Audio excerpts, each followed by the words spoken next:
We ask the question, what is needed in the world?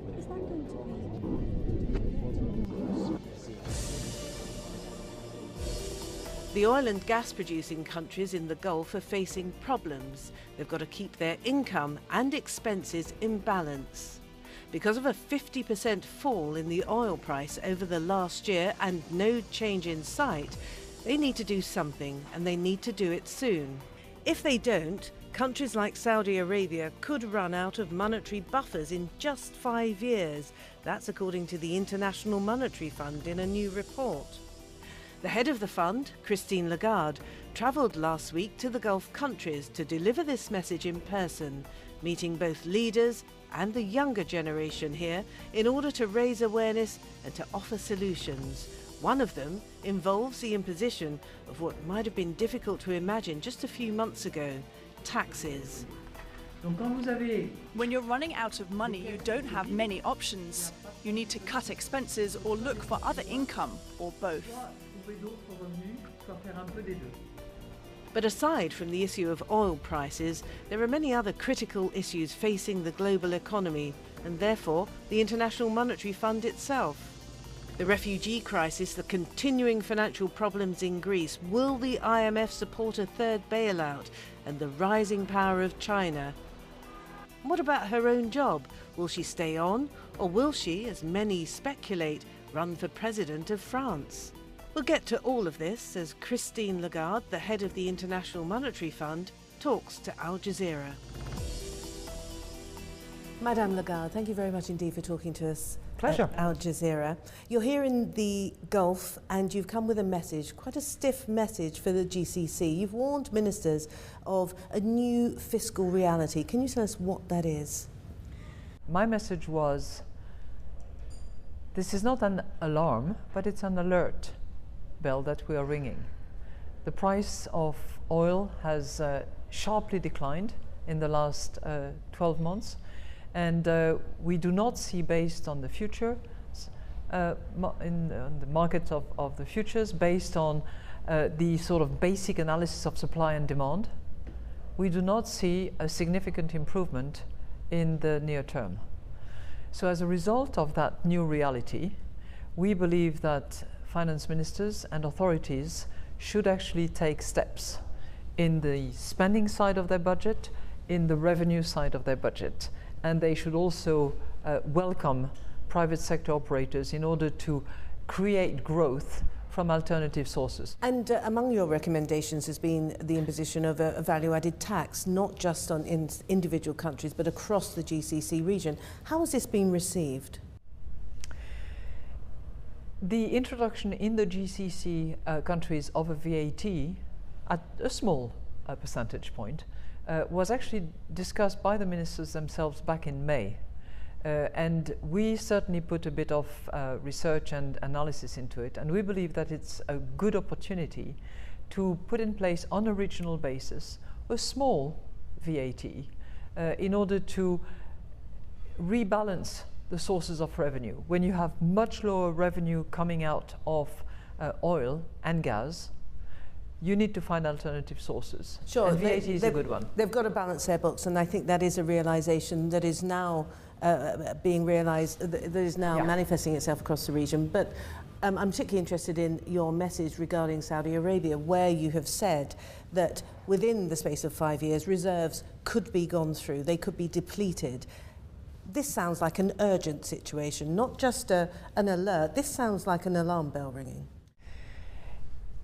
It is an alert, not an alarm, because all these countries, including Saudi Arabia, are starting from a position of strength, where they have significant buffers accumulated over the last few years, and they can actually use those resources, either by putting them to use against their deficit numbers, or by leveraging them in order to borrow. But if countries do nothing, and assuming the price of oil was to stay at the level where it is, then certainly reserves would be depleted promptly, and more promptly than one would imagine, because it actually shrinks quickly. So our estimates are based on no alternative policies, no measures being taken, and the price of oil remaining very low. or remaining low. Given that this is quite a new message for this region, despite the realisation that does seem to be seeping into the collective mind, I know that Qatar has certainly made steps in that direction. The UAE has also addressed the issue, for instance, of subsidies. Yes. Subsidies is a massive issue, isn't it? Saudi Arabia spends more than 13% of its GDP on subsidies. Qatar, I think, imposes the highest per capita subsidy in the world, something like $6,000 per head. Is this something that you think these countries politically are prepared to move on? We would certainly hope that the authorities are prepared to address those issues and to address the political difficulty of communicating to the public opinions that that situation cannot endure, and that whether it's subsidies, whether it's setting the right price, whether it's on fossil energy, or whether it's on water, for instance, those items have to be looked at, right price set, and subsidies gradually over time phased out with the adequate level of protection for the people in need. So it's not a question of removing brutally the subsidies and having everybody, take the brunt of it. I think when it is done successfully, as we have seen in other countries in the world, you protect the poorest, those in need, the lower middle class, for instance, up to that level. But above that, prices need to be looked at. Yeah. There is a move, I would say, and maybe you'll agree, inexorably away from the use of fossil fuels. We've got the big climate conference coming up in Paris quite soon. There's a lack of demand also, as you've already pointed out. Emerging economies are slowing down, some of them contracting, therefore demand for oil and gas is less. That is the new fiscal reality that you're identifying in this region. Yes, that new reality is a factor of supply and demand. And what we are seeing is significant supply on the one hand, and potentially, more to come. If a country like Iran, for instance, comes to the market, or if a country like Libya was to settle a bit more and re-enter the market in the way it has, or if some countries that are consuming heavily were to consume a bit less, that would put yet more supply on the market. That's on the one hand. On the other hand, you have demand, which is going to be addressed to different sources of energies if people are serious about the climate change initiatives that are much talked about at the moment, and which will be less as well if large operators like China, for instance, needs less oil for its new pattern of development, which is more based on services, less based on manufacturing. And finally, on this region, the issue of female participation in the workforce. I know that this is of particular interest to you. How has your message been received? I understand that the IMF is currently undertaking a survey as to how that would help the economies in this region, particularly against Saudi Arabia. We are very strongly promoting the optimization of all talents. Women in this region and in other parts of the world have unexploited talents, and it should be their choice to actually exploit those talents, join the job markets, and be economic contributors. We are trying to measure the economic contributions, irrespective of the cultural, ethical, religious background, but we're simply saying in many countries it makes economic sense to allow women to join the job market, to get proper training, proper educations, and to be economic players. Now, you've identified the current refugee crisis as being one of the major challenges to the world community, both economically as well as politically and in all other sorts of ways too.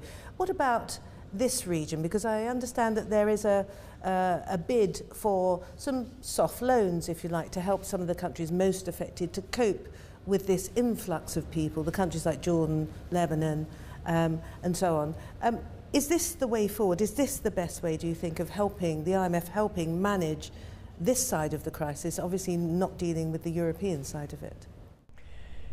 The magnitude of the problem which I saw firsthand when I visited the Zatari camp in Jordan, requires that all options be used. Option one is to try to address the problem at the source and to help people not to become refugees, but to remain settled at home in their own country. That's one, and everything should be done to explore that. Second, every support should be given to those countries that are already hosting a lot of refugees. That is the case for Jordan, for Lebanon, for Turkey, and for a few others. And third, there should also be a willingness by some countries to actually help in the process, either financially or by taking refugees when that can be the case. What does the IMF do? Well, as I said, we are helping Jordan, which is under program with the IMF. We're lending to Jordan, we are helping that country, and we've taken into account the fact that there is a fiscal demand caused by the refugees situation. We're helping a country like Tunisia as well, which is also turning its economy around and suffering a lot from the geopolitical situation, as we saw over the summer. Whenever the situation is settled geopolitically, and I hope it is, inshallah, not too far from now, in Syria, the IMF will be here again to help and to provide financing and to help restore the economy. Now, your counterpart at the World Bank, Jim Yong Kim, has suggested that this refugee crisis presents a real opportunity for many of the European economies. And in fact, I think the European Commission has recently come out as well and pointed to growth, immediate growth, as a consequence of this vast influx of refugees. Is that how you see it at the IMF? There's a timing issue here. When you have a massive influx of refugees, you have a short-term burden on your fiscal situation, let's face it, because you need to provide for them, you need to give them hospitality, you need to offer schooling, you need to offer training, and that is a burden on the fiscal situation of those countries that are prepared to welcome them. But in the medium term and in the longer term, it can be a very significant benefit for the economy because it increases demand, because it provides manpower, labor forces, sometimes terrific skills, and certainly people who are prepared to be trained to adjust to the job market. So, net over the course of time, it's bound to be beneficial to those countries, particularly those that have an aging population and where the workforce is gradually reducing, as is the case for some of the European countries. But let's be honest as well, in the short term, it has an impact on the fiscal situation of those countries, not to mention the political, overall impact. When Christine Lagarde came to the Gulf this past week, she didn't just convene with the leaders, she also held meetings with members of the younger generation. For example, she took time out for a town hall meeting at Georgetown University in Doha. The students here had some rather pointed questions about the record of the International Monetary Fund. So IMF was blamed for several mistakes while it dealt with crises in Asia, such as Thailand, Indonesia, and Korea. And what do you personally consider the most important mistake that it made? Look, we all make mistakes, okay? And the IMF is no exception. We're trying to make as few mistakes as we can, but we do make mistakes. And when we do mistakes along the road, we will continue and certainly, on my watch, we will continue to say so, because I think it's best to acknowledge, take the blame if that is the case, but do better next time around. Another topic that came up in Lagarde's meeting with students here was the crisis in Greece and whether the fund had caved in to political pressure from the Eurozone. Some contend that the IMF committed a clear tactical failure or error in Greece when choosing to take the unprecedented route of operating as part of a troika with the European Commission and the European Central Bank. Do you believe that the IMF may have capitulated to political pressure at the people's expense? Mm-hmm. That's a very biased question. In a way, it's fairly... I'm in a fairly comfortable position to answer your question. Are you taping me when I answer? Okay. No, I'll tell you why. I think that the decision that was made was certainly the right decision at the time. Why do I say that? Because it is contrary to the normal determination that we would have made in other circumstances. It is not because the IMF conceded to political authorities, but it is because Greece being part of a monetary union, that monetary union not being a fiscal union, not being a banking union, not having a firewall, not having what they have today, which is the European Stability Mechanism, which is endowed with 500 billion euros when they want to draw those amounts, did present the risk of potential systemicity of the crisis to the entire euro area, which is one of the largest economic regions in the entire economy.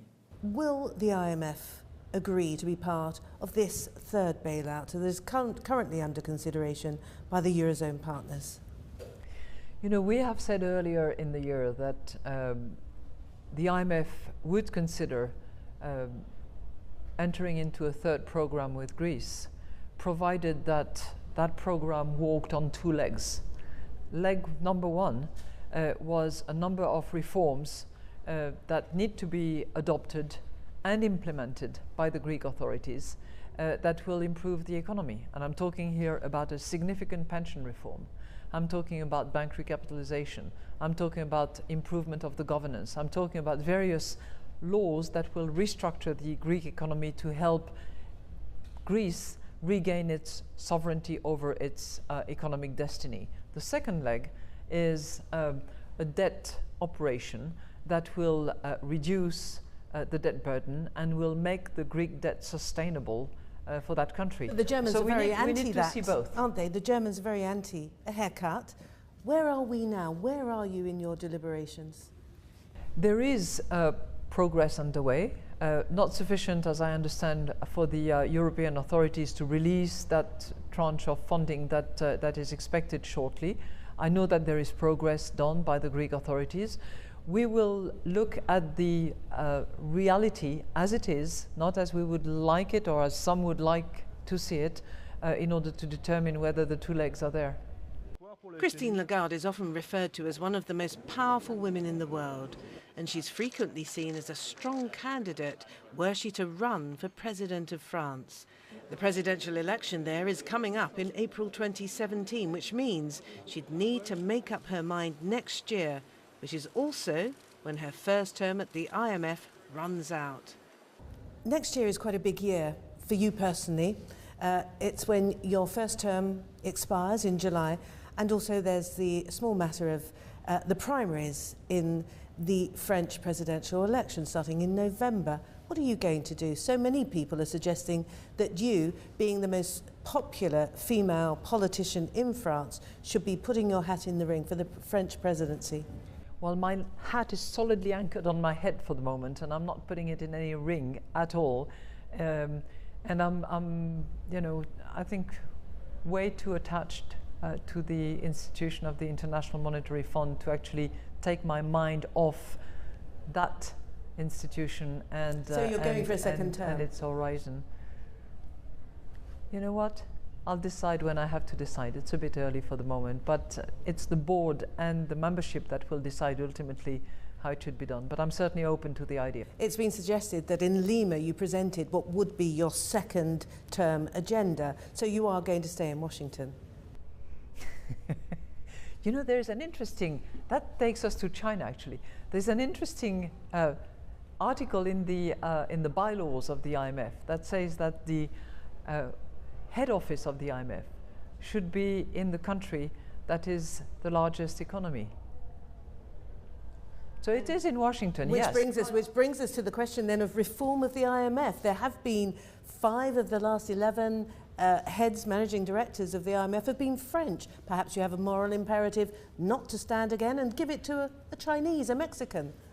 my moral imperative is to serve the institution, to serve the membership, and to make sure that the reform of the IMF, which was agreed in 2010, is actually ratified, completed, and that's where my immediate priority is. But you must have made up your mind by now. Sorry to press you, but you must have made your mind You're up by now. trying hard, but I'm resisting hard, so no, I have no additional answer.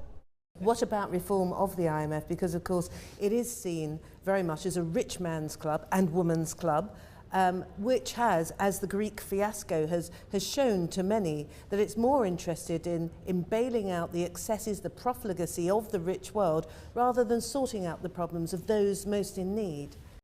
You know, we have many more programs around the world than we have in what you call the rich man's club. And we have to serve the entire membership. And we have served the entire membership over the course of the last 70 years from all corners of the world, you know, going from Europe right after the war to Asia, to Latin America, to Africa, to the Central and Eastern European countries when they emerged. And we will continue doing so without any second thought and with constant attention to one thing, not the rich man's club, but financial and economic stability around the world, so that everybody can benefit and can hopefully prosper. But the Chinese obviously feel very much left out of this whole Bretton Woods arrangement, don't they? They've set up their own infrastructure investment bank. Now they're hoping that the yuan can become a reserve currency. They're really a reserve currency within the IMF, so it shows how much value they give to the institution, which must be strengthened actually by the reform of the IMF, because that reform will have as its consequences to reinforce the role of the emerging and underrepresented countries in the institution. And that should happen. It must happen, and I'm working as hard as I can to get it done. All right, that's as far as I'm going to get with you, I can tell. Can I ask you about your progress through your career? There have been so many firsts. Now you've reached the pinnacle of global finance. And you've also managed to have a family. Have you made sacrifices along the way? Oh yes. I mean, you cannot combine everything without making sacrifices along the way and without huge support from people around you, whether they are team members, whether they're family members, whether they are your children. I have been blessed by a lot of support from all those that I've mentioned, and I'm extremely grateful. And what sort of sacrifices would you have you personally had to make? I'm speaking to you as a woman with 2 children who's also made quite a few sacrifices in terms of trying to keep a career and a family together as well. Well, you know, there are lots of school events and parents' reunions that I have missed and that I have not attended. I've been slightly delayed in my partnership course, and some men have made it 1 year earlier than I had, because I was not, you know, delivering as much profits at the time, because I was expecting my second child. So, but those are really minor things. One learning that I take from that is that you cannot have it all at the same time. I'm convinced of that, but equally you can absolutely do as well as many others, including men, if you manage time and if you manage priorities and sort of pace yourself. That I've tried to learn over the course of time. Pace yourself, don't lose sight of the objective, make sure you have big dreams, don't lose sight of them, and just get on with it. Now, you've been named as, I think it's the 6th this year. You were the 5th most powerful woman last year. I think the 6th now. You've been knocked down a slot. But nonetheless, obviously one of the most powerful women on the planet. What does that mean to you? What does that allow you to do that perhaps you wouldn't be able to do?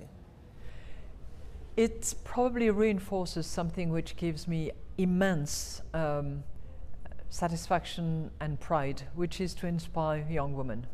In this country, in other countries, I have young women, daughters of friends, or just sometimes totally anonymous women who look up to me, who come to me, whom I stay in touch with, text messages and little messages now and again, because they feel that they can do it too. And I don't take any pride in being the first at something, as long as there's a whole range of younger women who think, I can do it too. That gives me huge pride.